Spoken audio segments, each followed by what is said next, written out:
So now let's get started.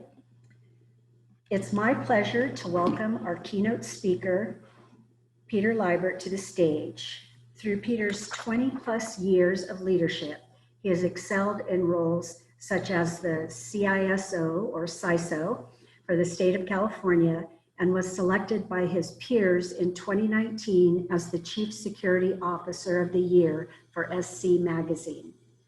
A security technology guru and information security policy wizard, he is practiced at implementing and operating industry-leading technologies and is a recognized subject matter expert, cybersecurity speaker, and investor in the security community. So Peter, welcome to the stage.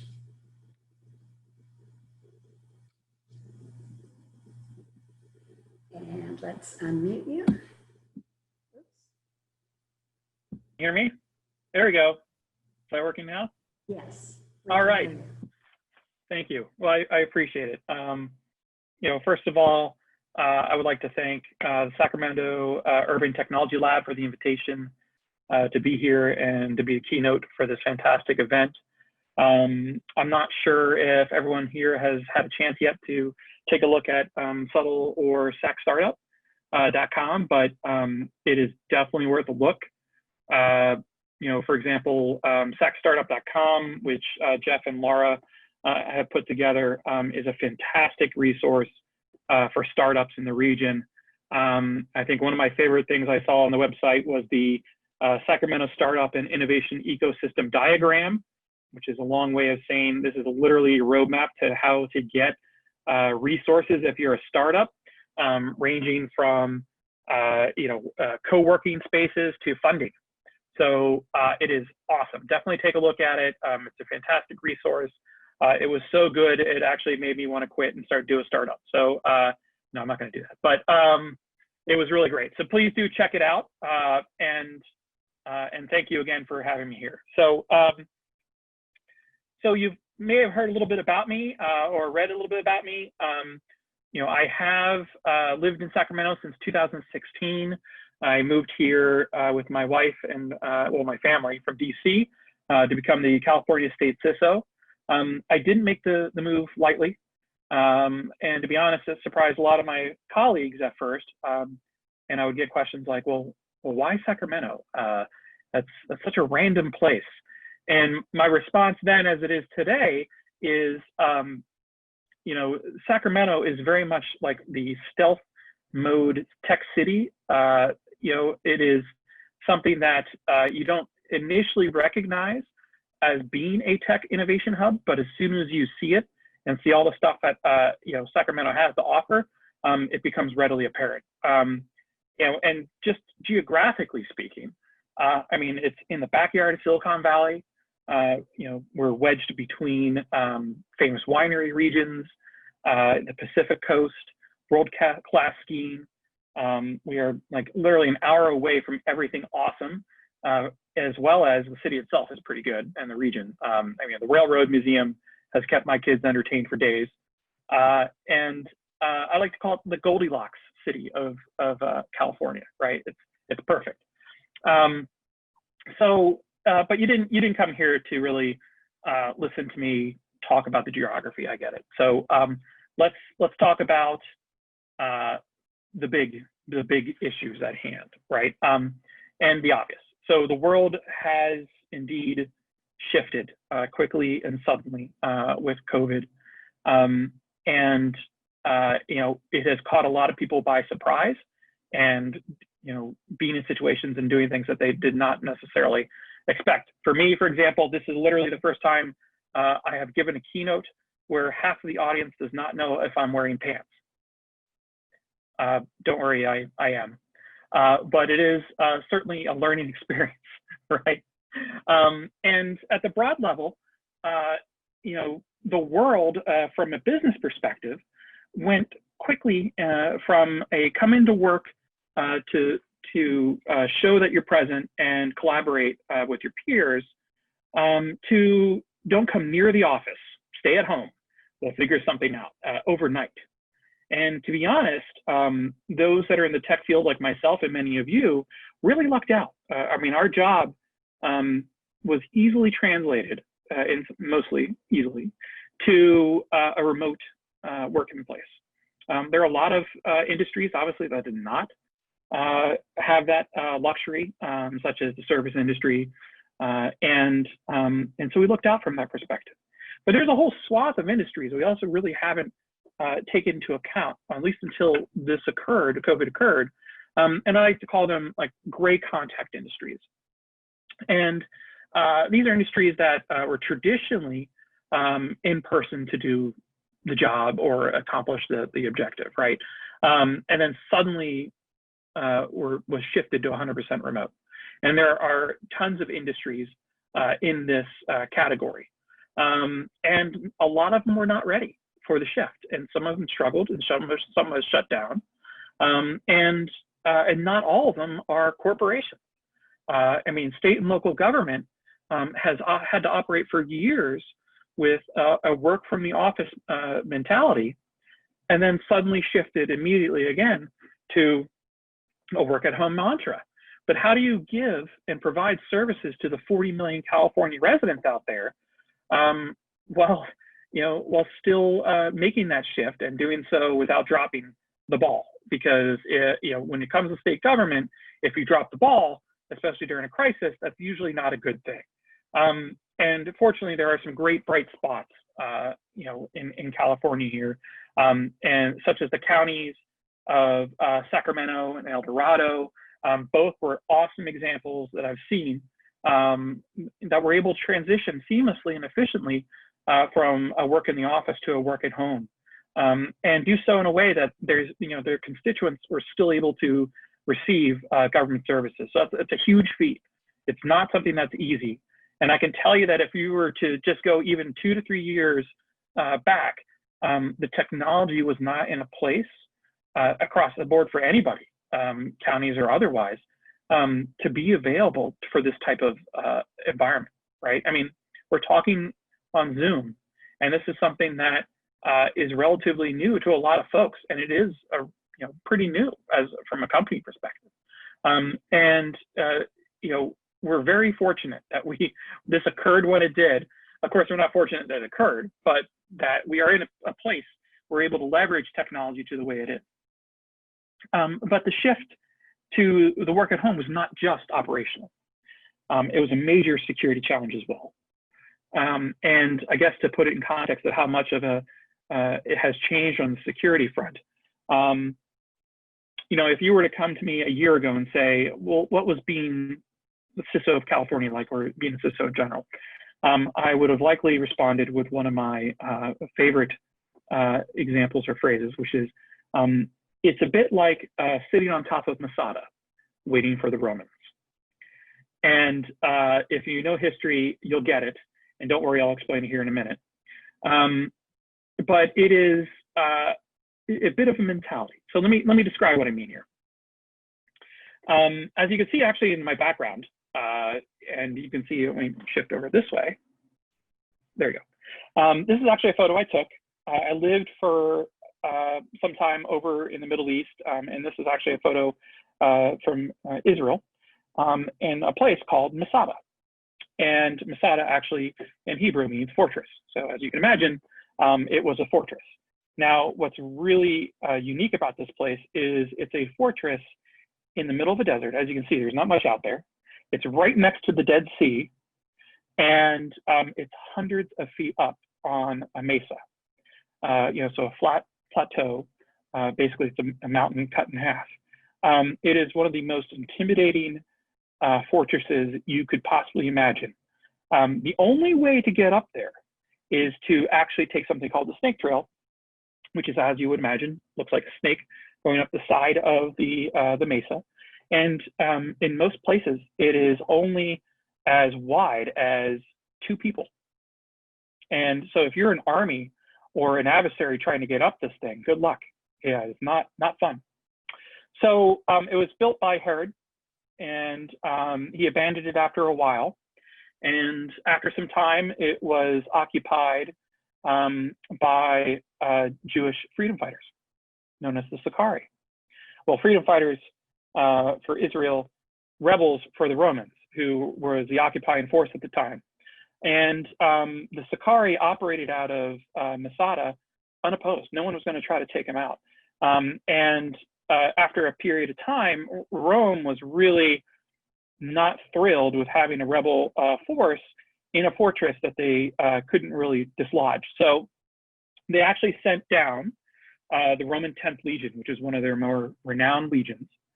And the 10th Legion, went through the countryside, rounding up the rebels that they could. And then they eventually got down to Masada. And they looked up hundreds of feet in the air at this fortress and no way to get up there. And, the Sicarii rebels, of course, I would have, I'd be in their shoes. I felt totally secure. I'm like, yeah, there's no way they're coming up.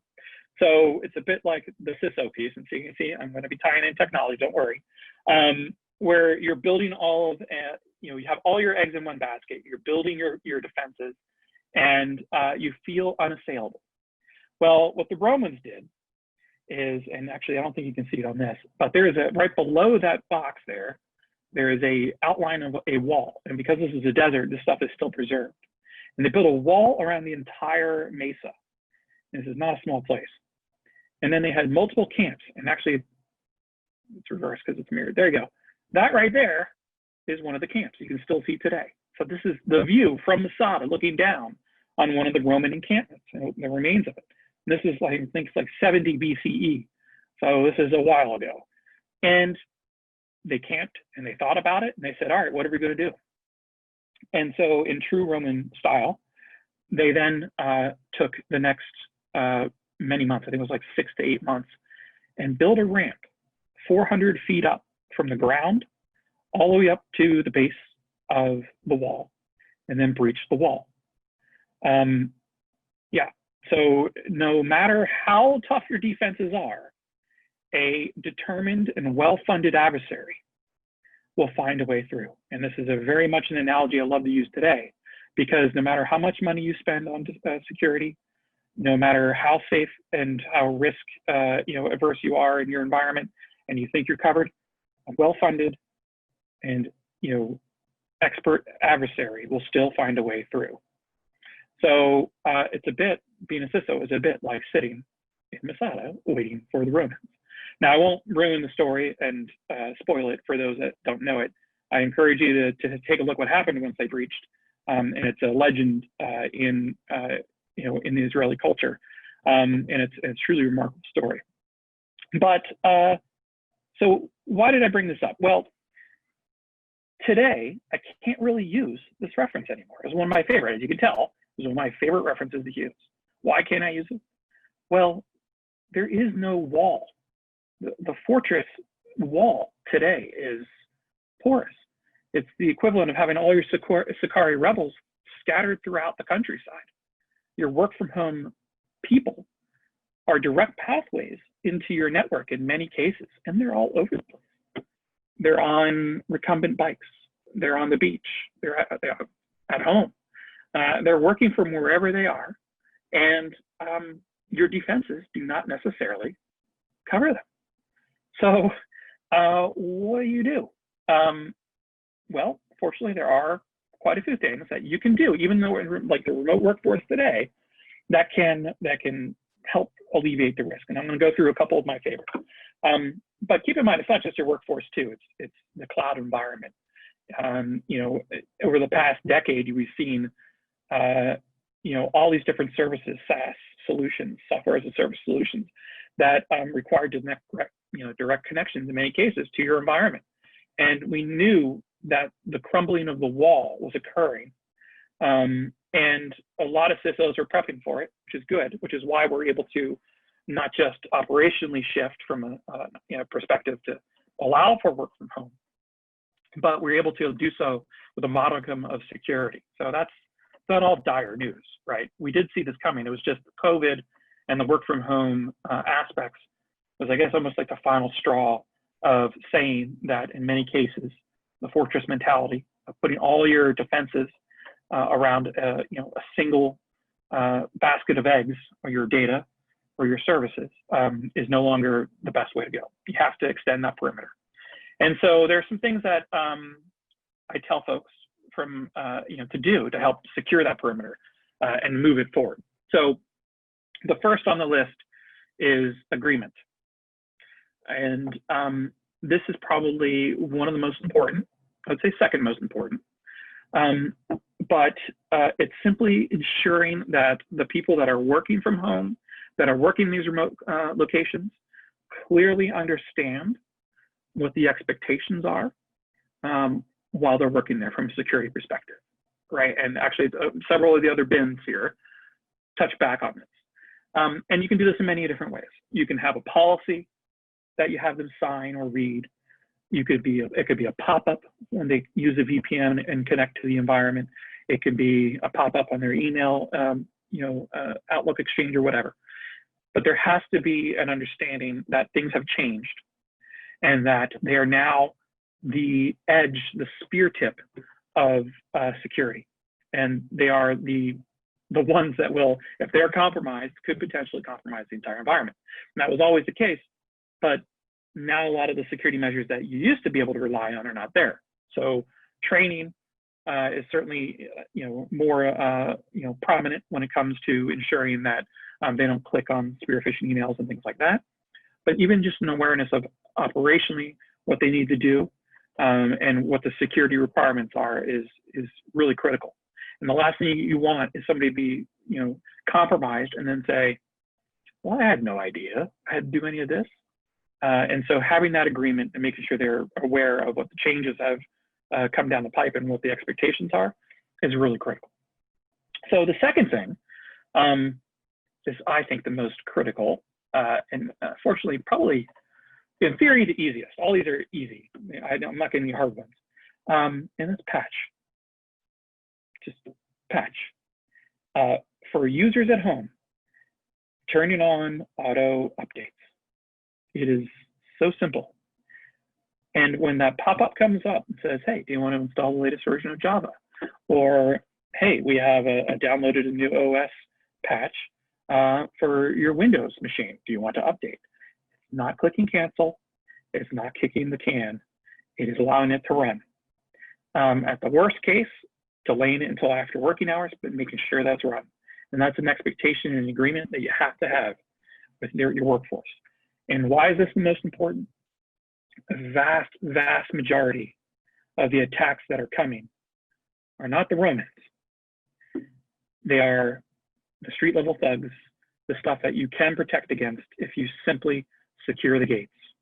And that is what you're doing when you're patching. You're updating, you're removing a lot of those vulnerabilities that have already been identified, and in many cases weaponized to be used against you. So if you're able to keep those end users patched, both their applications and their operating systems, you're going to find that the reduction of risk far outweighs the inconvenience of having your machine restart. Another piece here is also ensuring that they don't have end-of-life applications or operating systems. And I've run into this on multiple occasions. Hey, I have an antivirus on my machine, which is actually my next one coming up. I have these different things, but I run Windows XP. And it's a free version because I can't afford the other piece. So yes, you want to make sure that they have a new operating system that is still being supported, that the applications they have are being supported. And then you're aware if that's not the case. And this one, as I mentioned, is easy in concept, but you'll have to make a decision at a business level of how far you're willing to support the individuals that are working from home. If they don't have a laptop or a machine that they can use and they're going to use their own, the expectations can be there. But do you go to the next step and give them a machine if they don't have a new Windows box? So it'll have to be a business case from your own end, but it's definitely something I would look at.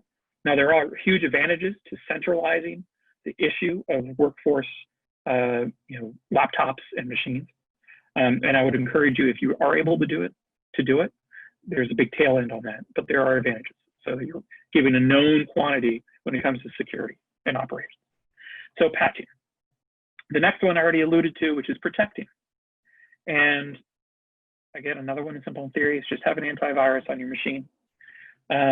Ideally, if you can afford it and are able to enforce it, or provide it to the individuals, because they're not going to get this on their own, it's having an enterprise version of an antivirus. So I like to go, I bend towards more of the artificial intelligence and small form factor antiviruses such as CrowdStrike or Cylane that don't need a constant updating with signatures. They're able to build off of an artificial intelligence mechanism to learn the behavior of what's going on and what's running, and then stop things before it becomes a problem. So if you can go that route, great. Provide those to your employees, and that will put a goalie in the goal on the field, so to speak, so that if they do click and they haven't patched and something is able to execute, then at least it blocks it, and you're safe from that perspective. It costs some money, takes some time, but ensuring that they are adhering to this is really important. And again, you can centralize and use like a mobile device management tool, or you can provide them a laptop or an asset that has that already installed. But if they are using BYOD, their own devices, ensuring that they're doing this is really critical. The next piece, and my last one, is authenticate. And this is ensuring that the people that are connecting to your network, that are using your corporate assets, are authenticated and they are who they are. And the best way to do that is to turn on multi-factor authentication everywhere. Every application, anything that can do it, turn it on. Turn it on for email, turn it on for if there is a resource that they connect to, if it's a VPN, Citrix, whatever, turn on MFA across the board.